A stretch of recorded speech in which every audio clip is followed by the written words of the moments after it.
Look, if you don't figure this out, you're fucked. You're broke. I feel like I could rule the world. I know I could be what Yeah. I want to. What's up? Shaan, why we keep getting two things that's kind of like keeping me up at night. The first, which doesn't keep me up at night but weirds me out. Why do people keep confusing us? And the second thing that does keep me up at night is I don't know if they're saying it just about me or about both of us, but they say that we look differently than they thought that. And I think both are insults wrapped in disguise. Like they're not saying anything bad, but the way they're kind of like laughing makes me think it's not a good thing. I don't think it's an upgrade for them when they see us. Someone said that I write like a bro, but I look like a nerd, and I'm like, you're insulting both my looks and my like. How do you make me look? I want to look like a bro, maybe, and talk. Or wait, which one do I want to do? I want to look like a bro and talk like a nerd, maybe. That's hilarious. Second thing, people mix this up. That means for months they've just been listening to this, and they think I'm you, and they think you're me. And when they follow us, they, they have it all wrong. It's kind of funny. And then I have. Do you know what e-foiling? What's e-foil? What are you talking about? I'm about to rent one. So it's a $12,000 device, and it looks kind of like a wakeboard, but it has like a 3-foot to 4-foot like rudder that sticks on the bottom of it, and on the bottom of that rudder is a motor, and it's like a boosted skateboard with like a handheld acceleration device, and you lift off and you ride 3 feet above the water. I've seen this now that you say it. I thought you were talking about something related to, like, I don't know, microphones or voices. You just switch topics with a hard left turn, but I appreciate that.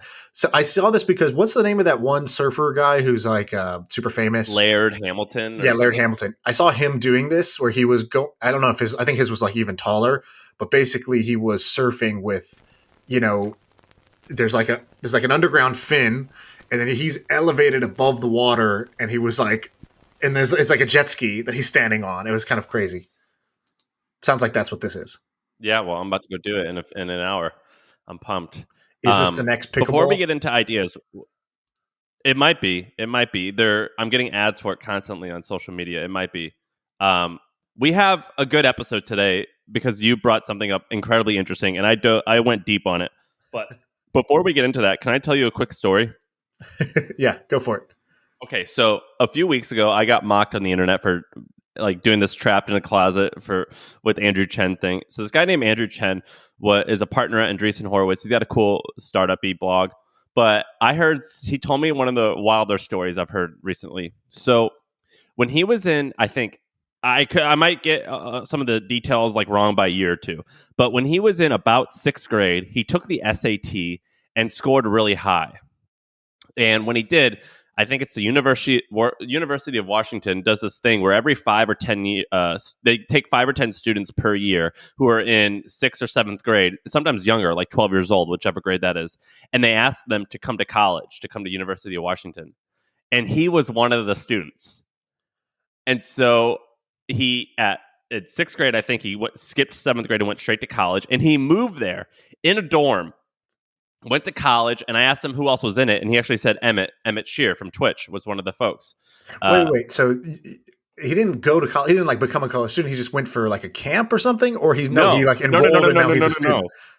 Doogie Howser stuff. Like he literally, instead of going to 7th grade, he moved into a dorm, went to college, and here's where it gets even crazier. So he like moved away from home, which I think his parents are from the state as well, but it was like moved half an hour or however far away from home, lived there as a college student, and he understandably was kind of embarrassed and didn't really tell a lot of people. And so they thought that even though he was whatever age you are in 7th grade, they kind of assumed that he was just another 18-year-old. And apparently he told me that he even dated a girl.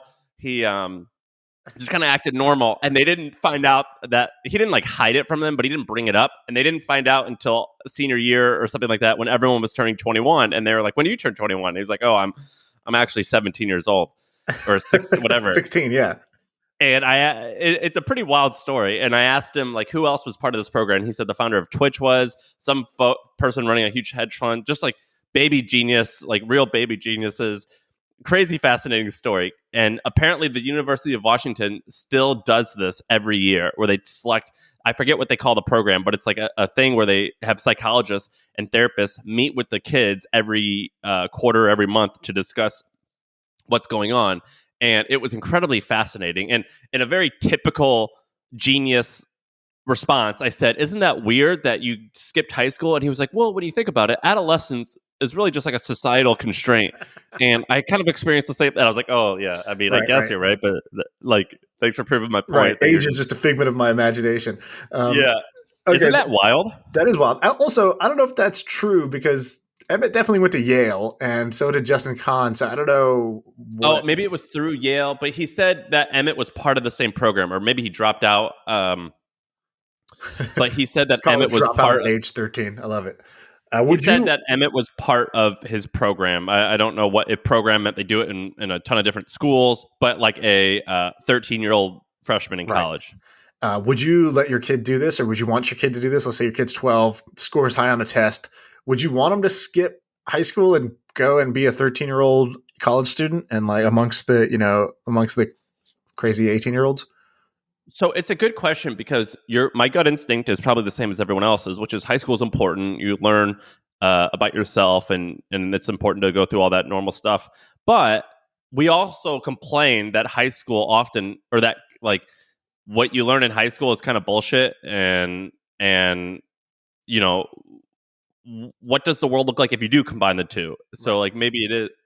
I don't know, but isn't that a wild story? Yeah, that's crazy. It's just such a fun fact about someone. Yeah, I also think it's an interesting strategy for the colleges. Like, why are they doing this? I think it's kind of cool. I remember the reason I ended up going to Duke is because they had this thing called the TIP program, which is the Talent Identification Program. And you would take the PSATs or something like that. And then if you scored above a certain thing, Duke would send you this kind of like kit, this goodie bag. And it basically was like, it felt like getting an owl from Hogwarts. And it's like, hey, you're 12 and like, we want to invite you to this special school for the gifted and talented. And it just said like, you scored high on this. We have identified you as a talented person. We would love to, have you come visit our campus and like eventually, and the shit worked. I went to Duke eventually. I didn't put two and two together. That's why. But like, if I think about it, that's why I started paying attention to them. And that's why I started following the basketball teams. That's how I even heard about it. Otherwise, as a 12-year-old kid, you don't even hear about colleges, right? So I thought that was pretty interesting. And if you think about it, these schools are for profit. These schools are trying to get, they're trying to get tuition. They're trying to get people to come in and pay the 40, 50 grand to go to school. And so these little investments, and who doesn't like to be called talented? Who doesn't like to be called kind of like a phenom? What parent doesn't want their kid to be identified as special? That shit works. And I'm surprised that more schools don't do this. And when I start my school, I too am going to do this. Yeah, I'm trying to like do some research on it right now while we're talking, and it's not really effective. But you'll have to look up this program when you're done. It's just a really cool, interesting thing, and it was funny to meet someone who went through it, and it was just such a silly, fun fact about someone. By the way, my roommate in college, when we got to college, I was like, yeah, we're all 17 or 18, whatever we were as freshmen. And he was like, yeah, like he would say like, yeah, but then like I noticed his expression. I was like, well, what? And he's like, well, I'm like 19 and a half, about to turn 20. And I was like, what? Why are you so old? And basically they do the exact opposite when it comes to sports. So in sports, the common thing to do is to like sandbag your kid and basically hold your kid back a grade or like send them to school a year late so that they're always bigger, faster, stronger than all the other kids in their grade. And you're always like the star athlete because you have like an extra year of development, or you have a better shot, I should say, of being a star athlete. And so he was from Wyoming, and he's like, oh dude, in Wyoming, that's par for the course, dude. Every sixth grader is like an eighth grader's age because everybody wants to like have their kid be, my first 2 years of college, I was an athlete, and I would compete against these guys. And there was two groups of people that we would like, and I was friends with them, but we would tease about they're not really. It's like it's a little unfair. Which is the first was Kenyan, so Kenyan runners. Right. I think that there's. I don't know. I don't know. I don't think they were lying about their age, but I think there's an exemption if you serve in the military, so you get to compete in college athletics. I think until this was 10 years or 8 years ago, however long, you get to compete until you're 26 years old. And then the second is for religious stuff. So the Mormons at age 18 would bounce for 2 years. So they would be a 20-year-old freshman, which means they'd be a 24-year-old senior in college. So I was 18 my freshman year competing against 24, 25-year-olds. And so, yeah, the Mormons and the Kenyans, anyone who served in the military. And I know this topic is basically nobody gives a shit about what we're talking about, but I will say there is a lesson. In life, you get to choose: are you going to punch up or punch down? And the Andrew Chen thing, going to college at 12 or 13, that's a kid who's punching up. You're in an unfamiliar circumstance. You're stretching beyond what you're playing in the bigger leagues than where you are. And then there's the athletes that are held back years or come back and compete against people 2 to 5 years younger than them. That's punching down in weight. And I would say, like, punching down has some benefits because typically you're going to score better, do better in these little like games, in high school or college athletics. But in the end, you really want to be somebody who punches up.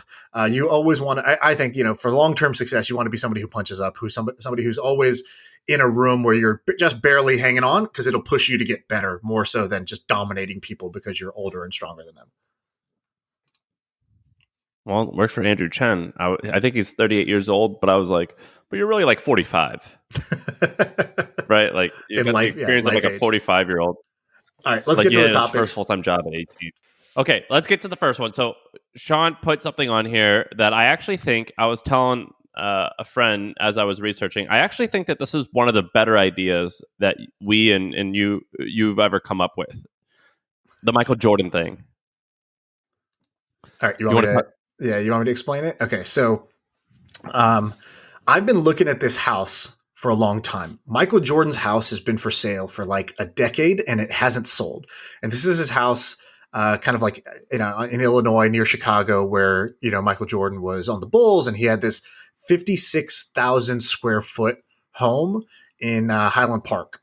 And so this thing, originally he put it up for sale in 9 years ago for $30 million, $29 million. And now it's, the price has been cut in half and the thing is still not selling. And if you look at the photos, you can just go, it's like on Zillow. So you can go look at the photos. He's got like an indoor basketball court. The gate leading up to the driveway has this big 23 number like embossed in it. He's got, everything you would want, like huge, closets, because he's got, all his Air Jordans or whatever.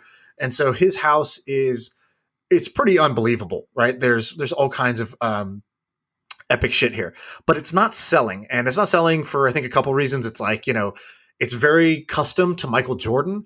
It was custom made in many senses. So, the other rich people don't necessarily want to live in a house that's like made for another dude. It's also, it's very expensive for the area. The property taxes are really expensive, all that stuff. But I was thinking, okay, the price is now cut in half. Now it's a $13 million house or a $13 million home that you could buy, 13, 14. And now it's in range where maybe there's something fun you could do with it. Now you might be getting a value buy. So I was thinking, all right, there's a bunch of people obviously that are basketball fans that love Michael Jordan. There's a bunch of new ways to crowdfund that we've been talking about, NFTs or Kickstarter or different crowdfunding platforms. So the question is, should we buy Michael Jordan's house? Should we start a crowdfunding campaign and buy Michael Jordan's house? So if you could get 5,000 people to each put in $2,500, then you could own a fractional share of Michael Jordan's house. You could own a piece of this history, and we could just buy it out, take it off the market, and we could own this thing. And then the question is like, what do you do with it? And so I wanted to brainstorm with you. A, should we buy Michael Jordan's house? And B, what could we do with it if we did buy it? What do you think? So the whole NFT thing, I wouldn't do that. I think you've had two ideas here. One is to buy his house, and two is to do the NFT thing. One of those ideas is great. I think the other one is overcomplicating it. I would 100% buy it. And the reason why I think it's such a great idea is immediately after seeing you write this, my thought right away went to Graceland. You know what Graceland is? No. That's funny that you don't know what that is. It's because it's such a big deal in my family, or Elvis is at least. So Graceland is Elvis Presley's house.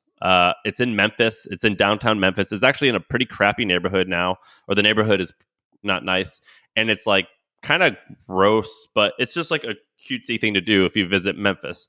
And I went and did research on it. And so around 600,000 people a year go to Graceland, which brings in something like, where I have the numbers here. Okay, so Graceland, just in attendance, just in ticket sales, brings in $21 million.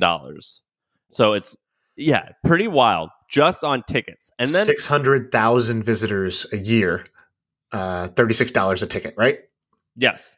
And I got interested in this. So I thought, what are the most visited homes in America? So I came up with a few, and I want to fill you in on them. So the White House doesn't count because you can just, I think you can get a tour, but you could also just walk outside of it. But Graceland, 600,000. The second one, you guys are going to make fun of me. I don't know how to pronounce this. What is it? Monticello? I think so.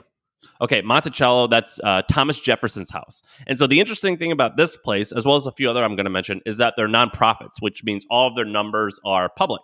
And so the revenue for Monticello, which includes a ton of investment revenue, was around $200 million in 2010. But around 8 million, 7 million came just from ticket sales. So 8 million a year in ticket sales, which is crazy. And they have around 500,000 people. Another most visited home is homes that people drive by, Neverland Ranch. People don't go there. But another great one is Mount Vernon, which is, I think, what's our first president? George Washington's house. And they do in food sales alone, this is crazy. Just in food, $17 million a year. Wow. Is that crazy? This is insane. The whole operations, and then they do $15 million a year in admission sales. And in total, they do about $51 million a year in total income, which includes $10 million from contributions. Is that crazy? No, that's absolutely insane. So let me ask you so this, all of a sudden this starts to get really interesting, right? Because I think Michael Jordan is on par with Elvis and, Thomas Jefferson. Michael Jordan's got TJ beat by a long shot. So, MJ over TJ, I think is part of the slogan that we have when we buy this thing. But if they're doing this much in traffic, I got to know, is there something else? Meaning, like, are these in really popular areas where there's already just a lot of tourists or something like that? And this is just a pit stop? Because, Michael Jordan's house is in a neighborhood. You'd have to only be going to go to this place. I looked up Michael Jordan's address. Guess how far away it is from Chicago Airport, one of the most popular airports in the world. I'm going to guess 45 minutes. 20 minutes. It's 20 minutes away. Okay, so it's have you been in Memphis? Memphis is there's not that much going on in Memphis, and all these people are going to Memphis. Chicago's the fifth most populous city in America, or maybe third, something like that. Something is interesting here. So what I would do is I wouldn't do the NFT thing. I would raise $2 or $3 million from a bunch of rich people, or I would try to use my own money if I had $2 or $3 million that I wanted to spend on this, and I would buy it. And then it would probably cost a fair bit of money to get it set up. It would probably cost a lot of money, many more millions. But then you'd have to convince collectors to lend you the stuff, and you create a Michael Jordan museum. Yes.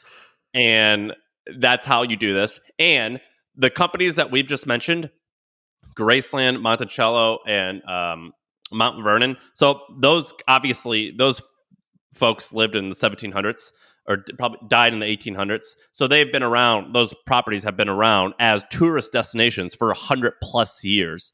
But they've done $50 million in revenue, which is a shit ton. But even if you've just done $2 or $3 million in revenue, and you could do that and adjust for inflation for 50 plus years, kind of like Graceland has done it for 60 years, that's incredibly fascinating. Right.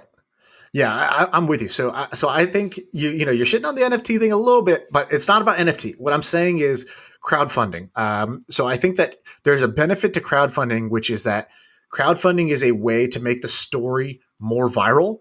It's a more PR worthy story that people from the internet, people from Reddit, whoever got together and bought Michael Jordan's home off the market for $15 million. They raised $15 million and bought the house versus a rich guy went to his rich friends and raised some money. The second thing is those become, your evangelists to spread the word and to come make the pilgrimage to go see Michael Jordan's house. And I think you could do 2 or 3 things with it. I think you could make it a museum that's like a modern museum that we've been talking about, like the Museum of Ice Cream, or something like that, where the tour is very heavy photo based, and so you're going through, and it's all these different photo exhibits of you in Michael Jordan's bed, and wearing a pair of his Air Jordans, or standing in a pair of his giant Air Jordans, or something like that, and you make it like a Museum of Ice Cream where you're going to walk out with 10 photos that are Instagram worthy at the end of it. I also think give people background on Ice Cream Museum. Yeah, Brady, you can pull the latest numbers, but I think these guys raised at like $100 million plus valuation. And if you ever go to one, they're pretty cool. It's it's not the most amazing thing.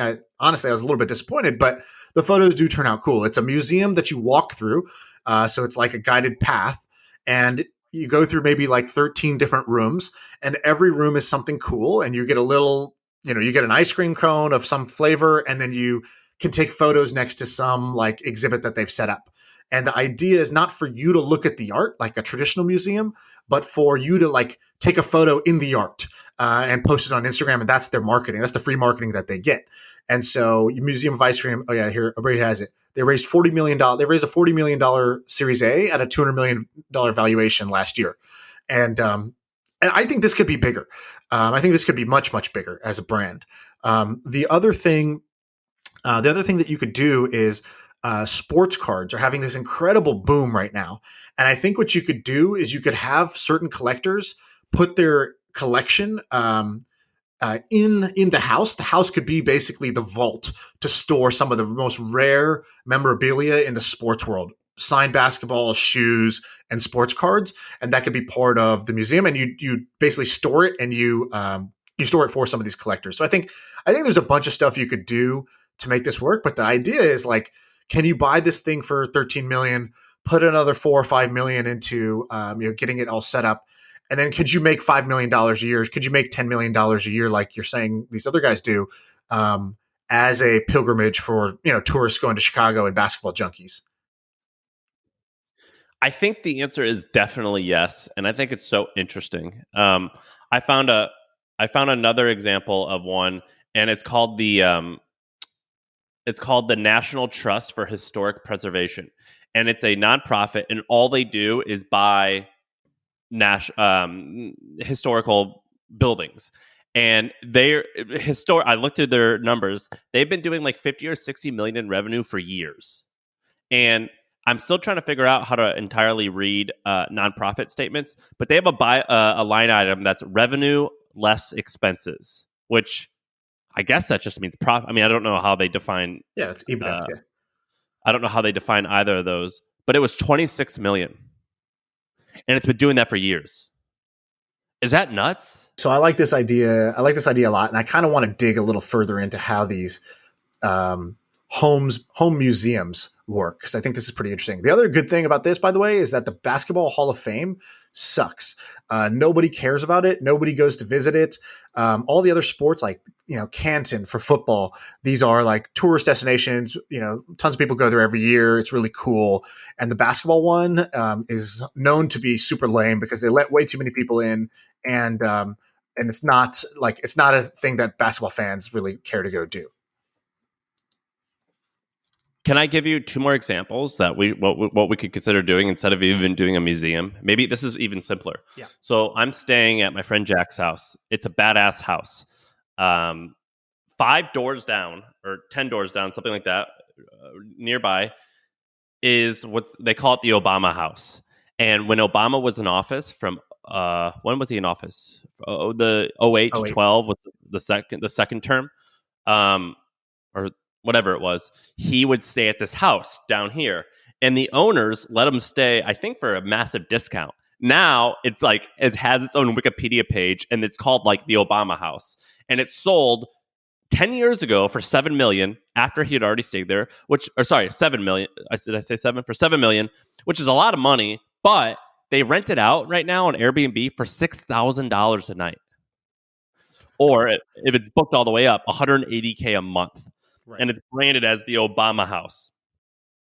I think that you could absolutely crush it with a Jordan Airbnb house. Would you and a group of friends be willing to pool together $3,000 a day to stay there? Maybe. I think the way you'd have to do it is you'd have to make it like a Vegas alternative for bachelor parties and stuff like that, birthdays. It's like, what is the man cave, man dream vacation? It's like, dude, we're going to go stay in Michael Jordan's house.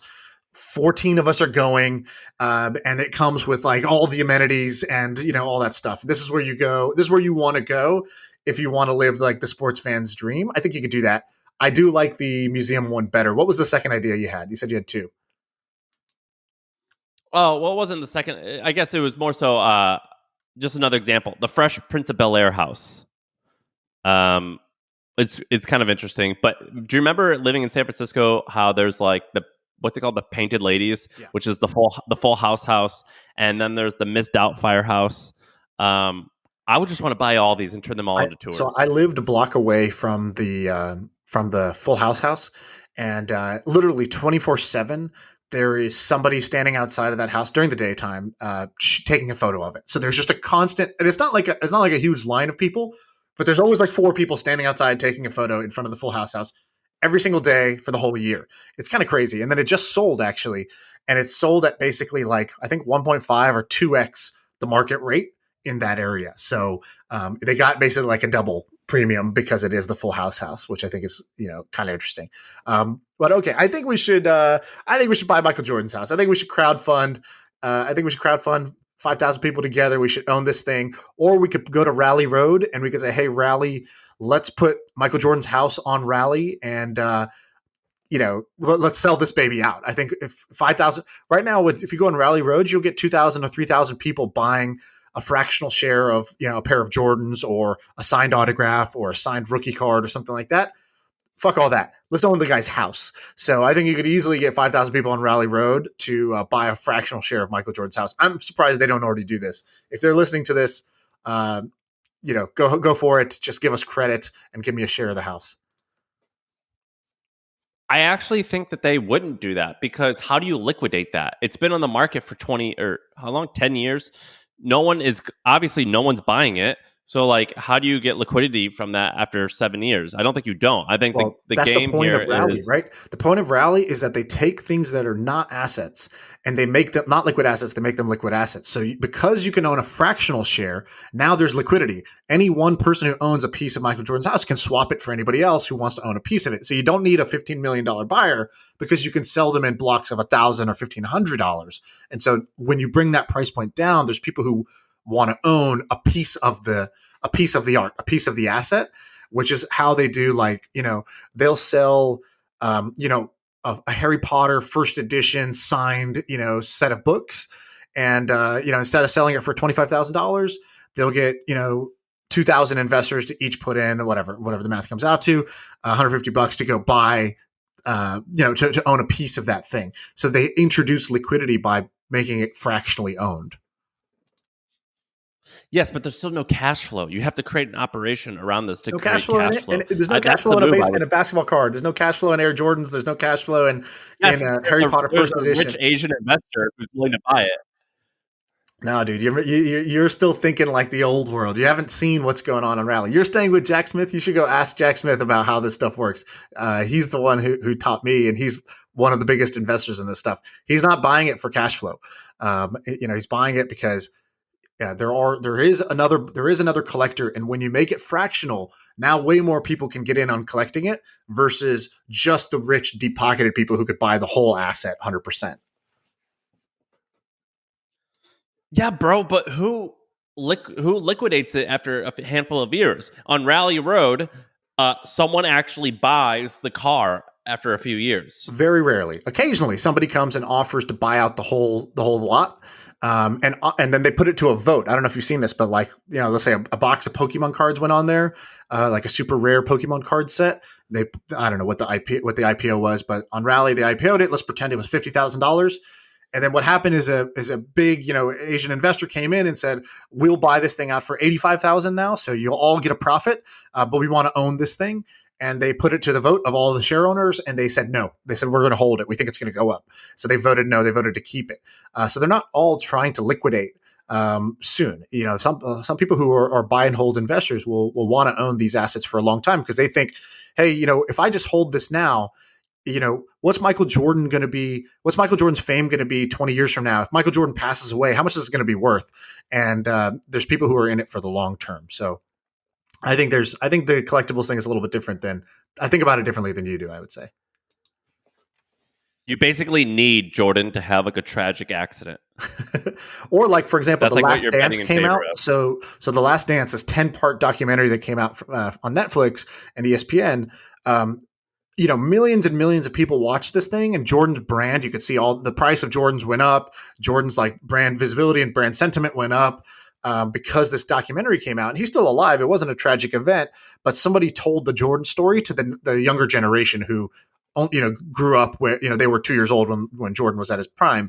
And so Jordan brand got stronger with The Last Dance coming out. And I think that's just going to continue, over time because he's got all these different, the legacy becomes bigger than the person itself. But I have a different thing that's sports related. Okay. Yeah. Can I do this one? So a different thing that's sports related and ties into the idea of making liquid assets out of things that were non-liquid assets. So there's this company called Big League Advance. Did you see this thing? No, keep going. All right. I'm looking it up. So shout out to Joe Pompliano, Pomp's brother, one of his brothers, who, does these Twitter threads all the time. So he did this Twitter thread that caught my eye, and it was about this player, Fernando Tatis. So this guy's one of the young. I don't follow baseball anymore because baseball is slow and boring to me now, but I used to. And back in the day, well, I remember Fernando Tatis. Is it Fernando Tatis Jr.? Because yes. Okay, when I was a kid, the senior played in St. Louis, and he was like a huge deal. I think he hits 3 grand slams in one inning, and he was like our hometown hero for years. Okay, that sounds crazy, but basically this guy's like one of the youngest star baseball players, and now he signed one of the big contracts. So he signed a $340 million deal with the Padres, and the interesting thing that came out of that was that this company that I had never heard of called Big League Advance made $30 million off of that deal. So who is Big League Advance? So basically what these guys do is they go to minor league baseball players, of which there are thousands, and they say, look, you're making, you don't make shit in the minor leagues. You're riding the bus, you get paid nothing. And you're hoping to one day get to the league, and you're hoping one day to become a star. You're hoping for the Fernando Tatis story where someday you'll sign a huge contract. And what they do is they go and they offer you a deal. So they'll say like, hey, we'll give you $100,000 for 1% of your future earnings. So it's an income share agreement like we've talked about with Lambda School and whatnot.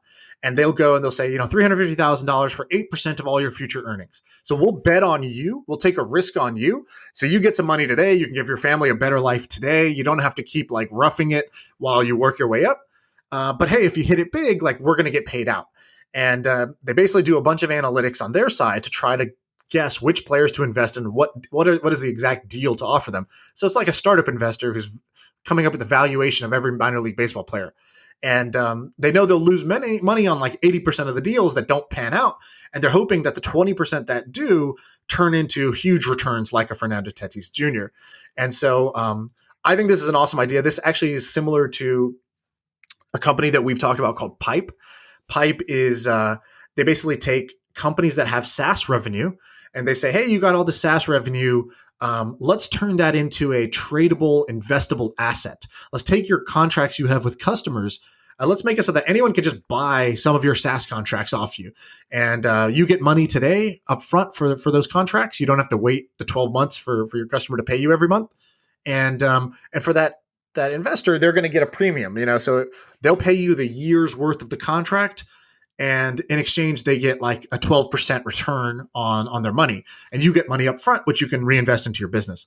So I really like these companies that are taking things that were not investable, tradable assets and making them investable, tradable assets. And I think Big League Advance is a cool one because it It's basically betting on minor league players that might turn into stars. What do you think of this?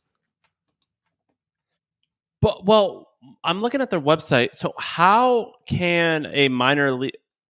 Does that ruin the amateur stat, or is there still amateur status within a Minor league is pro. Minor league is you're a pro. You're a professional player. You're part of a team's farm system, and you get paid. You're out of the college system by then. So you can only you can't do this for college kids, correct? That's cool. So I think that I'm looking at their website now. So I imagine this would work for golf, baseball, tennis, basketball, tennis, I guess. Anything that's like crazy numbers related, right? Like you can kind of like, I wonder which sports do you think are the most predictive in terms of. So baseball is known to be the most predictive and the most like kind of statistically modelable because your teammates kind of don't matter. When you're up there batting, it's just you and there's no like team dynamics. Whereas in basketball, a player can be better or worse because there's 5 other people on the court all moving around and it all affects each other. But, that doesn't really matter in this case. What you're basically saying is, let's say there's like this guy Spencer Dinwiddie tried to do this on the Nets. He had signed like, let's call it a $30 million contract. And what he tried to do was offer people token shares in his future. So he said, look, I think today I'm a B-level player. I think I'm going to be an all-star someday. So if you invest in me now, you'll get a share of my future contract.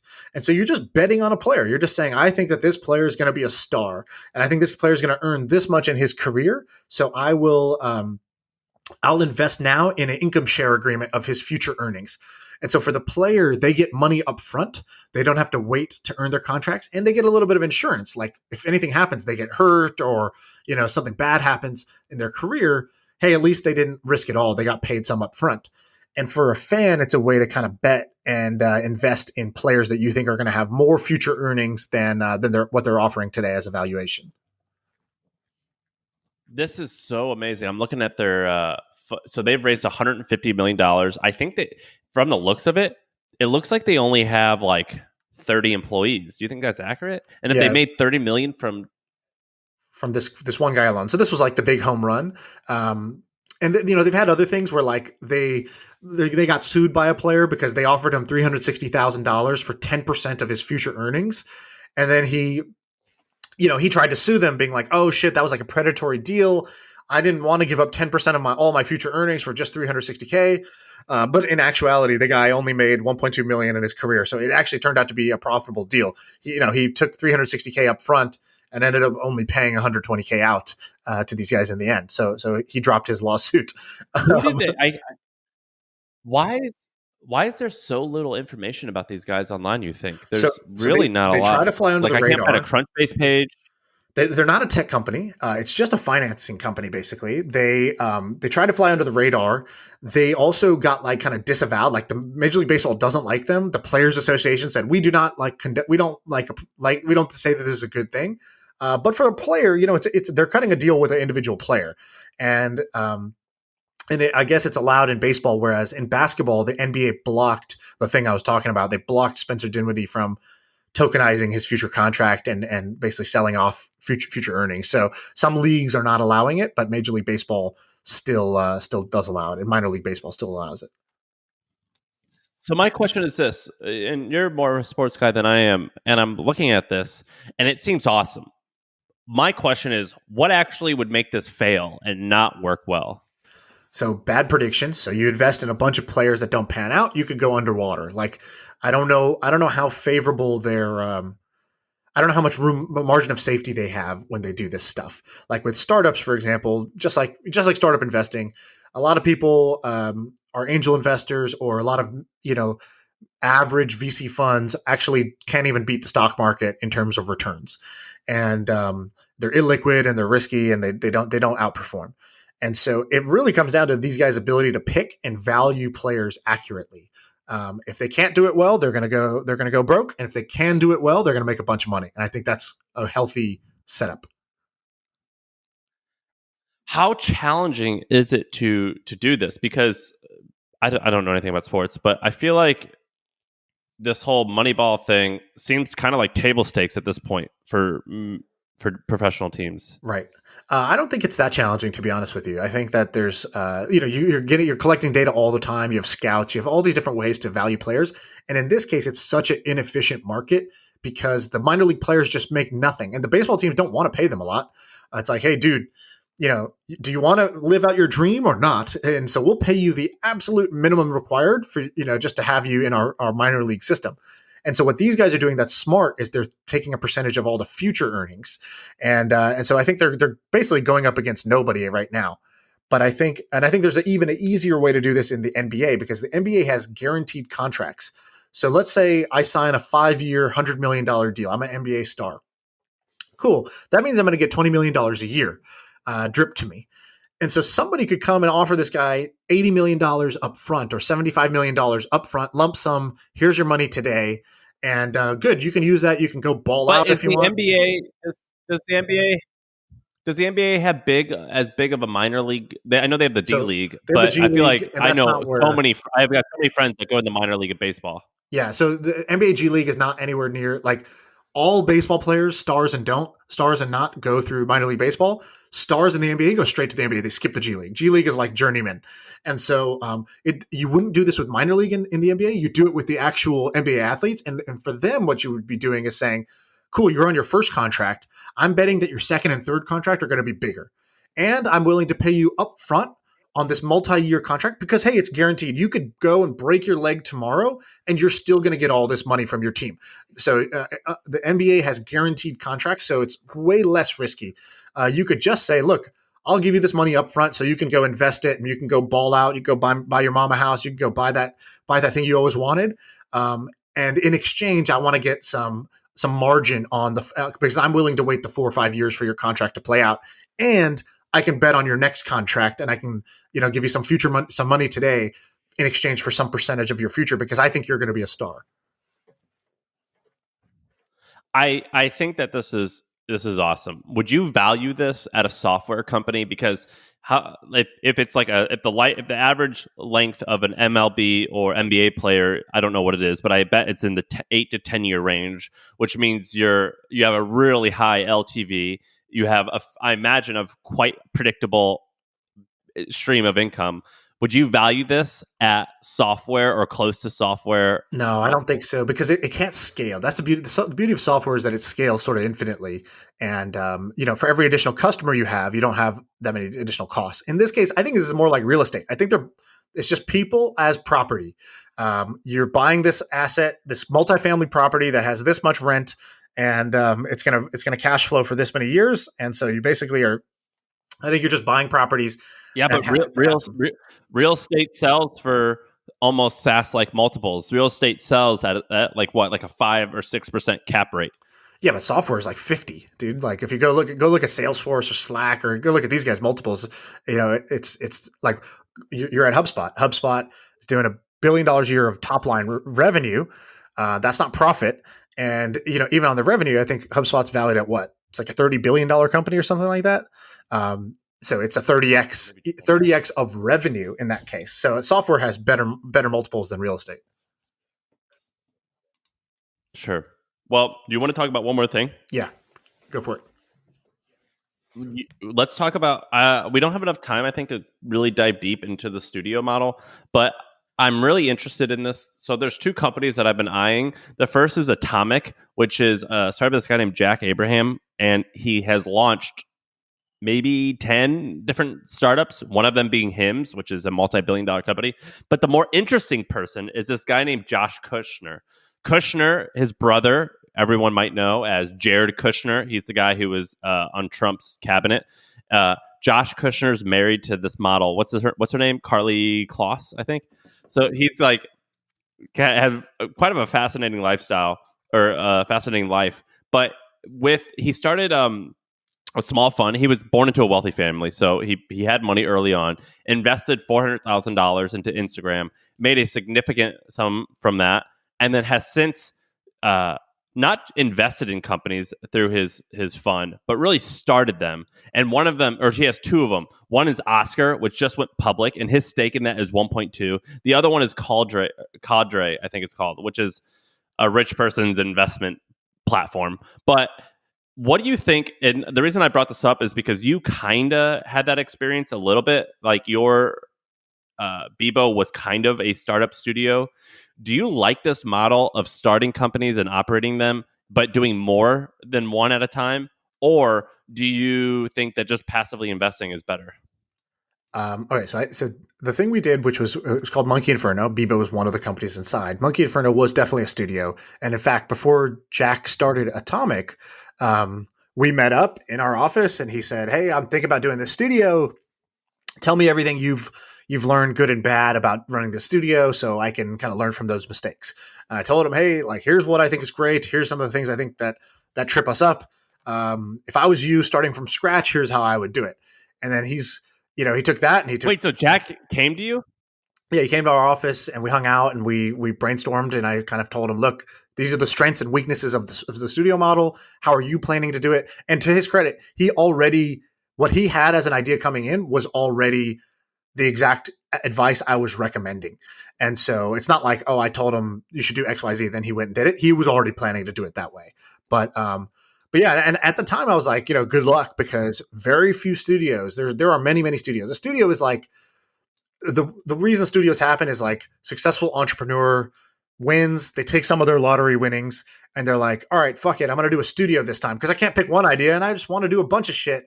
I want to do a bunch of cool things. And like, now I have my own money. I don't need other investors so much, or I can easily raise money from investors because I have this big reputation. And so you saw, Garrett Camp, the co-founder of Uber, he starts a studio. Mark Pincus, the founder of Zynga, he starts a studio. Kevin Rose, that sold his company to Google, then he starts a studio. Michael Birch does Bebo, sells it to AOL. He started the studio that I ran. There's a whole bunch of these guys that do this stuff, and very few of them have success. We didn't have any breakout wins. Garrett Camp from Uber, he didn't win. Mark Pincus, he didn't win. Kevin Rose, he didn't win. So there was, for a long time, there was literally zero like breakout winners from studios. And recently there's been a few that have worked. Atomic has had a few that have worked. Hims is like the big win for them. It's a public company now, I believe, and a multi-billion-dollar win that they incubated in their studio. Then there's the BarkBox guys. So I think their studio is called Prehype. So they took BarkBox public, and they've done very well. And I think they also have Row, which is a competitor to him. So now there's been a few, like there's somebody got on the scoreboard. So it definitely can work. I would say the odds are that studios This guy Thrive. And now Thrive with Oscar going public is great. And so I would say the odds are still, it's just like startups, where in startups, 90% of startups, fail. Similar odds with the studio. It's not like you get that much better. I would say a couple things. Super fun to do, because who wouldn't want this? It's like an entrepreneur's playground. You get to go to work, dream up ideas. You have a bunch of teams that are building them all in parallel. In theory, you're killing the losers and you're doubling down on the winners. And you're just being super creative every day. So it's like the dream job. Then do you actually increase your odds of success? On one hand, yes, because you're getting multiple shots on goal. You don't have all your eggs in one basket with one idea. The second thing is that you're learning pretty rapidly. So you're learning from all these different reps, these different attempts you're doing, and you're keeping the team together. So like when a team, even if you fail, the team retains those learnings and just applies it to the next project right away. Whereas in a normal startup, if you fail, it's like everybody goes and gets a job for 2 years because now you just did this thing for 3 years. It didn't work. You're in debt. You need to go make some money. And so typically the team breaks up and goes and does something else. In this case, the team sticks together. The learnings are retained. So that's what's good. The bad part, which I think is what you're going to focus on, the big but of this whole model that I think is what makes it not a great idea. If you're optimizing for success, I don't think this is the best way, is you're not focused because you have multiple ideas. And one of the key things in life is focus and laser focus on making something successful. And the second thing, which is kind of related to that, is like shiny object syndrome. Every project goes through like kind of periods of plateaus. Like I remember with the Hustle, you started off, with the events, and then you started the blog. And then like, there was a moment, I remember our conversations where you were like, the blogs are bringing in a bunch of traffic, but I don't think this is working. I need to figure out something else. What if I did this daily email newsletter, right? You were like trying to figure out, what do we do? Is it video? Is it this newsletter? What is it? And in a studio, when that happens, when you plateau or things just stop working or growth stalls, it's super easy to, instead of being like, fuck, how do we find a way out of this? What can we try to make this work? It's really easy to be like, hey, what about that other idea that we're doing? Like that one's still super exciting. It's not in a plateau right now. So you just like unconsciously start to spend more energy on the thing that's not stuck. Cause like who wants to stay in a fucking stuck project? But as an entrepreneur, you have no choice. You told everybody, you told your investors, you told your team, you told your mom, I am building this, and you have to find a way. And that's like the most valuable thing a startup has, is that like the do or die situation for a startup. And I think a studio takes away the do or die mentality, because it's like, do this or do that or do that or do the other thing. And so you have all these options, and those options actually, they actually take away your biggest asset as a startup. So I would say, if you're going for fun, studios are dope.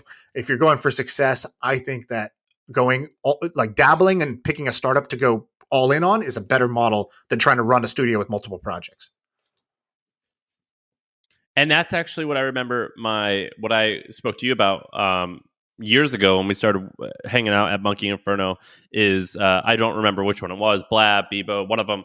Like it seemed pretty good, but like every business, there were some problems where you're like, people are coming, but we're getting hacked, or I don't remember what the problem was. Yeah. Or it was like kind of good, kind of bad. Yeah. And I was like, dude, just figure it out. And I actually thought that you were for part of me was like, oh, Shaan's at this great place where he can do anything. He makes money and he has an unlimited budget. He can do anything. I actually think that hurt a lot of times. And it would have been a little bit better if it was like, look, if you don't figure this out, you're fucked. You're broke. Right. Yeah, exactly. I think you called it for what it was. Like really early on, you were like, dude, I think having everything, right? We had like a fucking private chef. We had the dopest office. We had all the engineers we needed. We had unlimited funding and runway. We could just keep going. And you were like, dude, it's going to make you soft. Like, having all this shit is like not good for you. I remember you like pointing that out really early on. And then also like, just pick one of these and stick to it. Don't get distracted by having a lab or a studio where you have all these different things going on and you're just dividing up your attention 20% here, 30% here, 10% here. And like, what if you just put 120% into like the one and you just found a way? You know, I remember you saying that stuff. But it seems really fun. It is super and when it works, it's like, oh wow, it worked. And it's fun, and that's what I'm seeing when I mean, I don't know these guys, but from an outside perspective, and I'm sure it sucks on the inside, just like everything else has pros and cons. It seems quite fun. It seems really exciting to be able to win big and have multiple shots on target. It seems really interesting. So one thing, by the way, one thing I think Atomic did good, that they changed the model. So he was, so I told him, I told him about these problems, and he was like, yeah, we're going to do it differently. He's like, we're going to only do one project at a time. That team is do or die on that project. He goes, they have 9 months to raise their Series A. And if they can't raise their Series A in 9 months, they're out. Like, you're out of a job. And he's like, in reality, we're going to keep the good people. We're going to offer them a job on the next one. But like, it's not a given that like, oh, if this doesn't work, no problem. Like, just work on this other thing that we're doing. And he's like, that's going to have urgency. That's going to have focus. They're not going to split their time between different projects. And he's like, I'm going to be the CEO of the project, like that we're doing. And the other big thing was they weren't going after consumer. Like we were doing consumer and like social apps, which are, lower odds of hitting the lottery.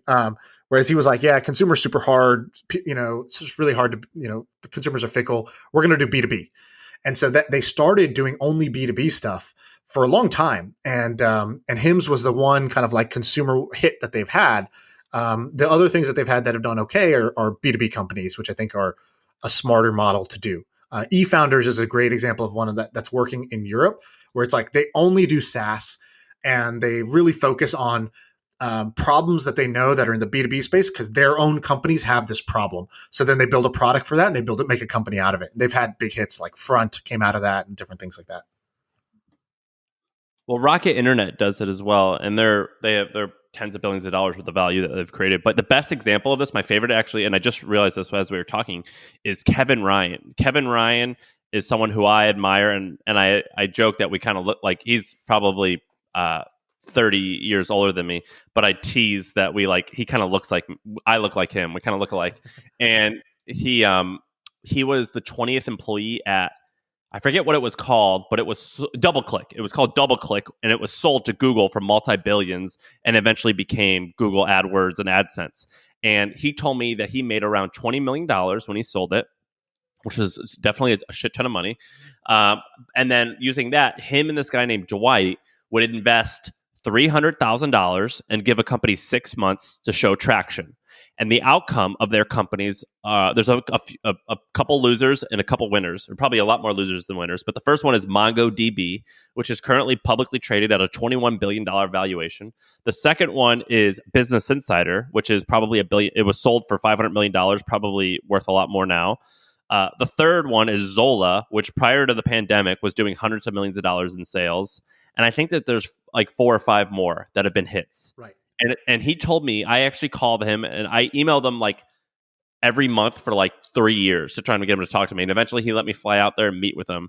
And he told me that all he does is him and Dwight. I mean, they're wealthy, right? So they can do this, but they just come up with an idea and they just get a piece of paper and a pencil and they like write out the math. And they're like, oh, that's kind of interesting. All right, let's try to find someone to do it. And we'll give them $300K to do it. Now, this sounds like a very simple process, and it might be simple, but it's still quite hard to pull off. But they've done it.